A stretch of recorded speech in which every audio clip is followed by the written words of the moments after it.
greatness lies, distraction is just an illusion. It's been 6 amazing episodes of sharing great content with you on PTF Impact Drive. My name is Charity Lamte. You can also call me MissVocal. I remember so well in my last episode that I told you I'll be going on a short break and then we'll resume as soon as possible. But then there have been series of events that is not making it very possible for us to bounce back. But then we are ending 2021 and I do not want to leave you hanging. So I am here to bid you farewell to 2021 whilst we prepare ourselves and then meet again in 2022. On this episode, I am briefly going to tell you about, not about myself, but then about a few of my life experiences I think is going to inspire you.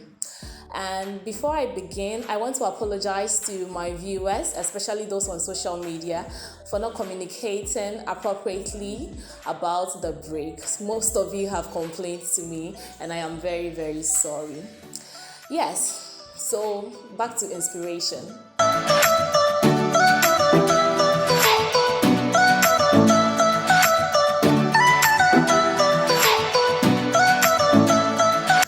At a point in my life, I have put my whole 20-something years into retrospection.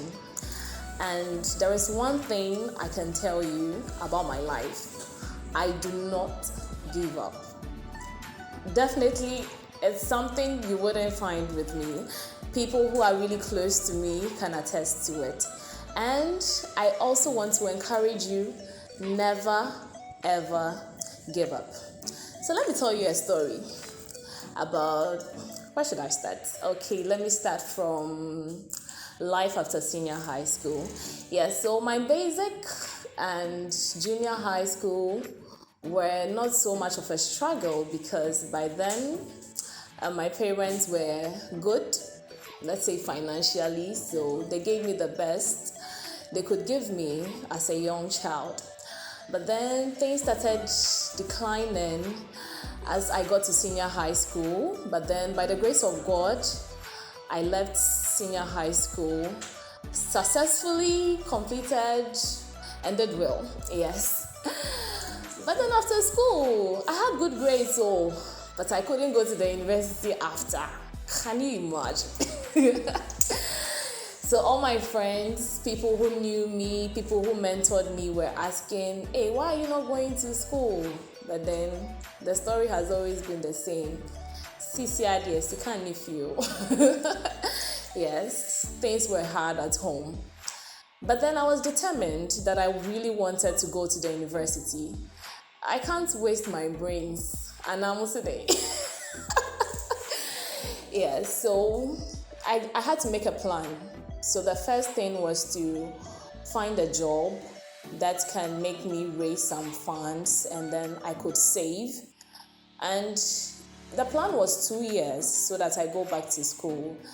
But then life doesn't always go as we plan. So right after SHS, in fact, the first week I came home, I went out searching for a job. And by then, I wasn't 18 years, I was 17 years after senior high school. So I was even wondering which institution was going to pick me up and employ me because I wasn't legally of age.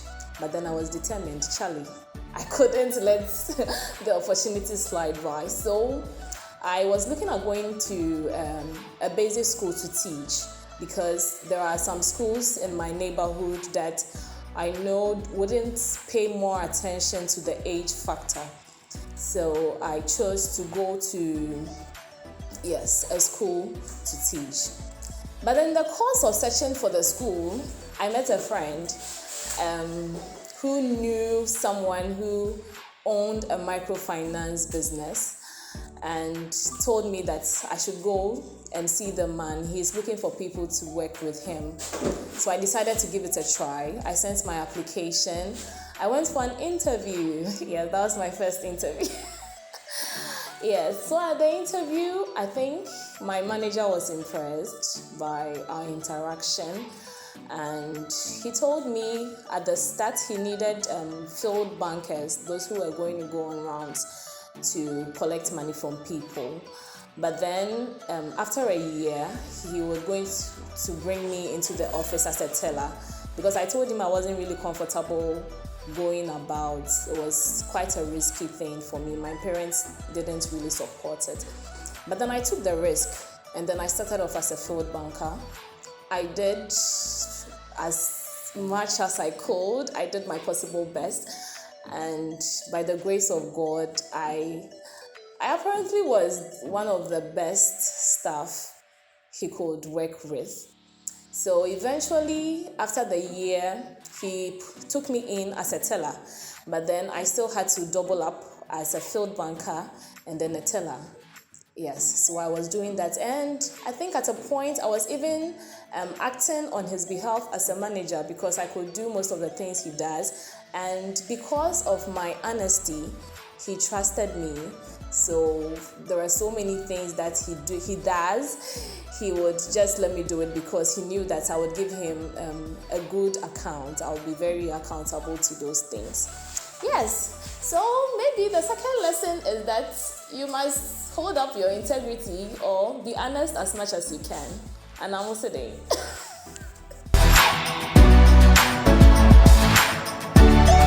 Then it had been 2 years of working diligently for a microfinance, and in my plan it was time to go to school.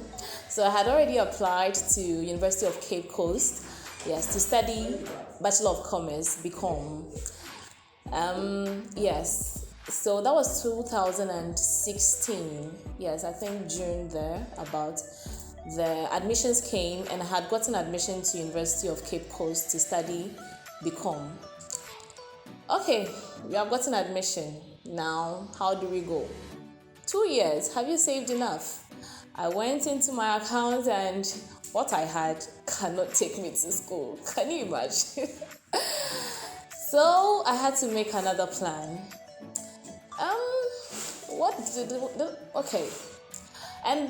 I think at that point, the microfinance was slowing down in returns. Things weren't going as we were expecting. There were some issues with management, and at that point I knew I just had to find another job for myself.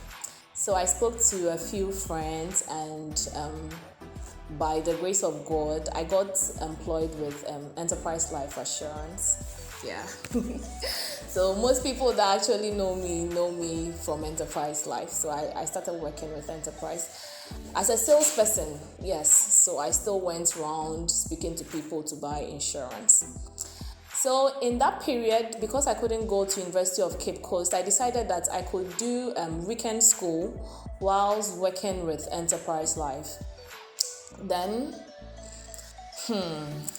I met a man through my selling of insurance who was linked to the president of Data Link University. So he took my grades, my WASI results, and was impressed and said I could get a scholarship with Data Link. So I went to Data Link. Yes, I wanted to do weekend school and work alongside, so that I can balance the two, make money, get your degree alongside. Then I went to Data Link. But then because it was a private institution, the cost involved was quite a lot, because by then my income hadn't gotten to that level. So I was getting a bit frustrated. Then my friend from University of Ghana, who was a medical student but was on scholarship. I never knew there were scholarship opportunities in University of Ghana, honestly. I didn't know anything about that. So we had a conversation, and I told him about how things has unfolded in my life. And then he told me, I could come to University of Ghana as a regular student, and because of my grades, I could easily get a scholarship. So then I was like, okay, I'm going to apply to University of Ghana as a regular student. Regular student for 4 years, it seemed very difficult for me at that point, because I didn't know how I was going to survive 4 years on my own with very little support from home. So my total dependence was on getting the scholarship. So at that point, all my human calculations had failed. So it was just about having faith that God was going to pull a surprise. No, God was going to do something miraculous and then see me through university. So I applied to University of Ghana as a regular student and I got admission. That was in 2017. So that was the first year I was in Data Link. It was the same year I applied to University of Ghana. So when admissions came out from University of Ghana, I had gotten admission to study Bachelor of Arts, Accounting, Economics, and Information Studies. So yes, I was excited. And then I started applying for the scholarship opportunities on the University of Ghana as well. But then at that point, I had saved some money to pay for my first year fees because I wasn't going to get fees for my first year admission based on the scholarship. Scholarship goes through processes. Yes, so if I didn't have any money on me at that time, like that opportunity would also have slipped by. The admission. So let's say we can do lesson 3 now. So lesson 3 is save as much as you can. As much as you can, save. Don't spend all your money when you are getting it because there might be a point in time you will really need it. So fast forward, I got into University of Ghana, still working out my scholarships, and by the grace of God, in level 200 first semester, I got a scholarship from the University of Ghana scholarship scheme. Yes, so it was going to pay for my tuition. Yes, that's academic fees. Yes, for the subsequent 3 years that I was going to be there. Then for my residential fees, I had to take care of that myself. And that was going to be a problem. So then I had to find an alternative source of income. So I was with Enterprise Life even whilst I came to school. Yes, I was juggling work and then school and all other curricular activities. So at a point, my sales work became very tedious and I realized it was affecting my academics as I wasn't getting the results as I was expecting. And the work was stressing me out. So I decided to quit from Enterprise Life. But then I still needed money to pay for my residential fees, to take care of myself, my feeding. So then I just had to have another faith that God was going to open another door for me. So at that point, my prayer was that I needed a part-time job, something I could do whilst I was schooling, and it shouldn't be as tedious as my sales work was. So that was my prayer.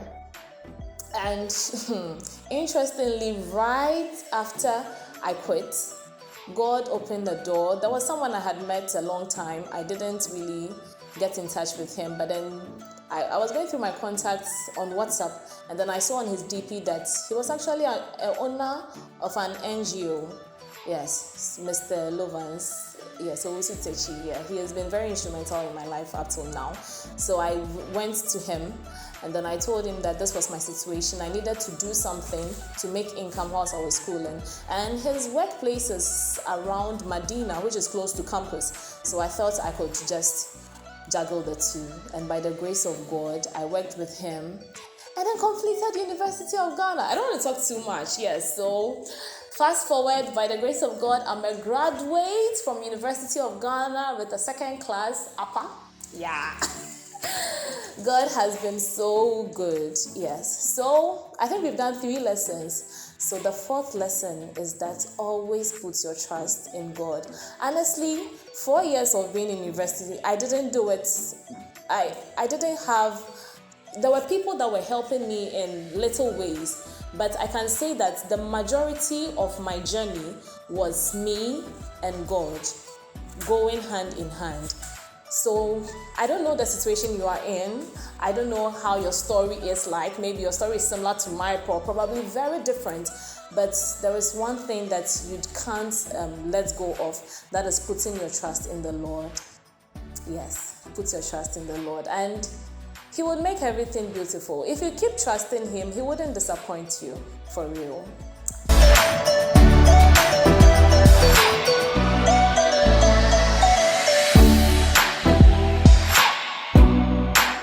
in the last stanza of the poem Invictus by William Henley, he says that it matters not how straight the gate or how charged with punishment the scroll.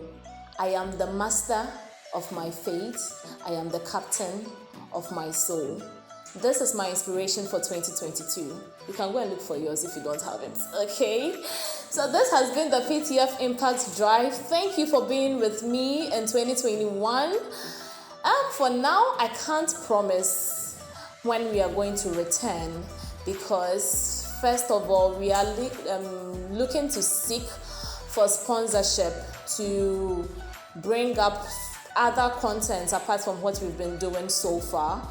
And if you know anyone that can help us in sponsorship, if you believe in what we are doing and you think it's a good thing, and you know anybody that can help us with sponsorship, please kindly link us up. I'm sure there will be some contacts on the screen that you can call or WhatsApp so that we can have an interaction with you. So first of all, we need sponsorship, and then also we will have to put down the actual content we want to bring to you. Yes, so for now I can't promise when we are returning, but then we are not dying off. We are not dying off. We are surely going to come back again, and I'm sure the next time we are coming is not going to be as regular as we planned it to be this time. It might be as spontaneous as possible so that we can all have some free times and then go about our normal business and all that. But I am so glad that you didn't give up on us and you are still with us. Thank you so much. If you have not subscribed to the channel yet, it's Positive Transformation Foundation. Subscribe, hit the bell button, so that when we send any videos, you can also receive notifications from us. And like it and comment. Please comment, I beg you. I'm sure you really love this episode, so comment on it. Yes, comment and then share with your friends. I'm sure you are inspired by the lessons I've shared in this video. Share with your friends. Yes, so once again, thank you for being with us throughout the year. Have a wonderful end of year. Thank you to everybody that has made Impact Drive a success. Media Giant, founder of Positive Transformation Foundation, all my viewers, all my friends, my family, thank you so much. I love you all, and I will see you in 2022. God bless you so much. Bye.